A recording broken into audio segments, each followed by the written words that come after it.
సరే ఇక పోసాని విషయానికి వచ్చేసరికి మొన్న 4 బెయిల్స్ వచ్చేసాయి. ఇక రేపే బయటకొచ్చేస్తాడు అనుకున్న టైంలో మళ్ళీ నైట్ సీఐడీ వాళ్ళొచ్చి పీటీ వారెంట్ ఏసారు. మళ్ళీ మేజిస్ట్రేట్ ముందు హాజరుపరిచినప్పుడు ఆయన నాకు బెయిల్ గావాలి. నాకు ఆత్మహత్య శరణం బెయిల్ ఎన్నో కేసులు పెట్టారు నాకు తెలీదు. ఇక నేను జైల్‌లో ఉండలేదు. ఆరోగ్య సమస్యలున్నాయని జెప్పేసి అనడం. అయినా కూడా ఆయనకు మేజిస్ట్రేట్ రిమాండ్‌కి పంపించేసారు. ఏం జరుగుతుంది పోసాని విషయంలో మీరేం చెప్తారు? ఆరోగ్య సమస్యలుంటే ఇంట్లో భార్య కంటే, పిల్లల కంటే జైల్లో చాలా గొప్పగా చూసుకుంటారు. ఫస్ట్ ఆరోగ్య సమయంలో జైల్లో మొత్తం నీకు ఎన్ని గన్మేన్లు కావాలని జీవితంలో కొరకు అద్దె గన్మేన్లు తెచ్చుకుంటాడు. నీకు ఓన్ గన్మేన్లు ఇచ్చారు. మొత్తం టోటల్గా పెద్ద కోటే ఇచ్చారు జైలు. కనుక ఇవన్నీ వచ్చాయి కాబట్టి నీకు ఆరోగ్య సమస్యల కోసం జైలు అధికారులకి ఏ విధంగా చేసుకోవాలి వాళ్ళకి తెలుసు. బ్లాక్ మెయిలింగ్ అనేది జడ్జి గారిని చేయకూడదు. ఆ లా ప్రకారం చట్టం ప్రకారం వాళ్ళు ఇవ్వాలా వద్దు అనేది వాళ్ళ నిర్ణయం ఆధారపడి తప్ప మనం బ్లాక్ మెయిల్ చేయకూడదు. బ్లాక్ మెయిల్ చేసి ఇంకో కేసు రిజిస్టర్ ఒకటి.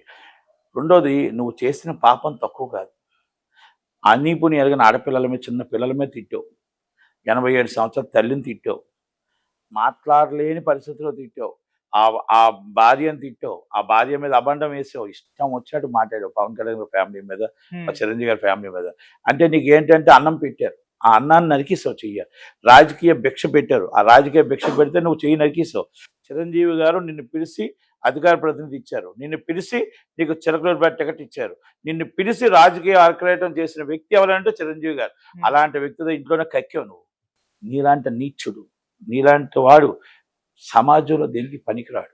ఎందుకో తెలుసా? అంత దారుణంగా ఫ్యామిలీని తిట్టావు. ఒక్కసారి యూట్యూబ్లో చూడండి ఎంత దారుణంగా. నా తల్లి కన్నీరు పెట్టింది రేణు దేశాయ్. మన తోట ఆర్టిస్టే, మరి పవన్ కళ్యాణ్ గారు మన తోట ఆర్టిస్టే, చిరంజీవి గారు మన తోట ఆర్టిస్టే. ఆ విశ్వాసమే నీకుందా? ఆడపిల్లని విశ్వాసం నీకుందా?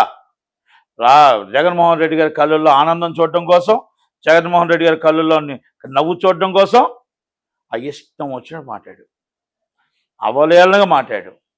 ఈరోజు నువ్వు అనుభవిస్తున్నా నాకు మొత్తం ఒళ్ళు నొప్పులు వస్తున్నాయి, నాకు అయి నొప్పి వస్తున్నాయి, నీకు మాట్లాడకూడదు. నీకు మాట్లాడే రైట్ కోల్పోయావు. మాట్లాడే రైట్ కోల్పోయావు. కనుక దయచేసి నేనేమంటున్నానంటే చట్టం తన పని తాను చేసుకుపోద్ది. రాజ్యాంగం ప్రకారం ఏ చట్టాలు అయితే పెట్టారో, ఏ లా అయితే ఉందో లా ప్రకారం నీకు బెయిల్ రావాలంటే బెయిల్ వస్తుంది. కానీ సమాజంలో నువ్వు ఉన్నా కూడా చీ అంటారు ఎవడైనా. నువ్వు రోడ్డు మీద తిరుగుతున్నప్పుడు కూడా చీ అంటారు. అందుకే నీ సినిమాలు నువ్వే తీసుకున్నావు.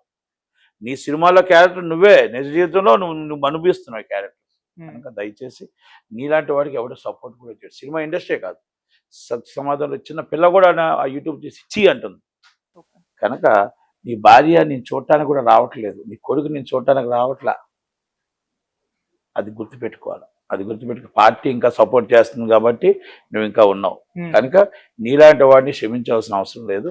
ఇది ప్రతి ఒక్క సోషల్ మీడియాలో అసభ్యకరంగా మాట్లాడేవాడికి, అసభ్య పోస్టులు పెట్టేవాడికి, అసభ్యకరంగా తిట్టిన వాడికి, ఆడపిల్లల్ని వేధించేవాడికి, ఆడపిల్లలు మాట్లాడేవాడికి ఇది గుణపాఠం కావాలి.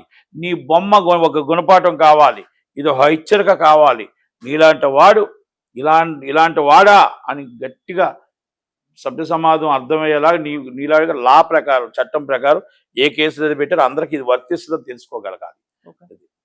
వైసీపీ వాళ్ళు కూడా అంటే విమర్శలు చేస్తున్నారు. మేము అధికారంలోకి వచ్చిన తర్వాత మేము కూడా ఈ ధోరణినే పాటిస్తాం, అరెస్టులు చేపిస్తాం అన్నట్టు వాళ్ళు వార్నింగ్ ఇస్తున్నారు. ఇదేమన్నా బ్యాడ్ కల్చర్ తప్పలేదు. ఎందుకంటే ఏ పార్టీ తిట్టినా, ఏ పార్టీ అసభ్యకరంగా మాట్లాడినా వాళ్ళ దాకా వెళ్లకుండా ఇప్పుడున్న పోలీసులు వాళ్ళ మీద కూడా కేసు పెట్టాలి. ఎవరి మీద సరే, నేను తిట్టినా నా మీద కూడా కేసు పెట్టాలి. మీరు తిడితే మీ మీద కూడా. పార్టీ కాదు ఇక్కడ. అసభ్యకరంగా ప్రవర్తిస్తున్నామా లేదా? అసభ్యకరంగా ప్రవర్తిస్తే ఇమ్మీడియట్లీ కేసు ఇమ్మీడియట్లీ రిజిస్టర్డ్. గత పార్టీ వచ్చేదాకా ఆగకూడదు. ఆ తప్పు పని మనం చేయకూడదు. ఆ ఛాన్స్ వాళ్ళకి ఇవ్వకూడదు. మనం తీసుకెళ్ళి లోన్ వేసేయాల. ఎందుకంటే నువ్వు వాళ్ళు చేశారు తప్పు అని చెప్పేసి నువ్వు చేస్తే జనాలు దీన్ని చూస్తున్నారు, ప్రజలు మనల్ని గమనిస్తున్నారు, ప్రజలు మనల్ని ఆలోచిస్తున్నారు. అందుకే వాళ్ళని తీసుకొచ్చి లోన్ వేసారు. మరి వీళ్ళేం తిడుతున్నారు, వీళ్ళేం పొద్దుబోసులా అని అడుగుతారు. కనుక దయచేసి తప్పు చేసి ఏ పార్టీకి సంబంధించిన వాళ్ళని అసభ్యకరంగా మాట్లాడితే, ఆడపిల్లలను వేధిస్తే, ఆడపిల్లల కోసం ఆలోచిస్తే తీసుకెళ్ళి లోన్ వేసేయడమే. ఎవరిని వదిలే ప్రసక్తి లేదు. కనుక దయచేసి ప్రతి ఒక్కరు కూడా మీరు పార్టీని ఇష్యూస్ బేస్డ్ మాట్లాడుకోండి, పార్టీ కోసం మాట్లాడుకోండి. కనుక అసభ్యకరంగా ఆడపిల్లల్ని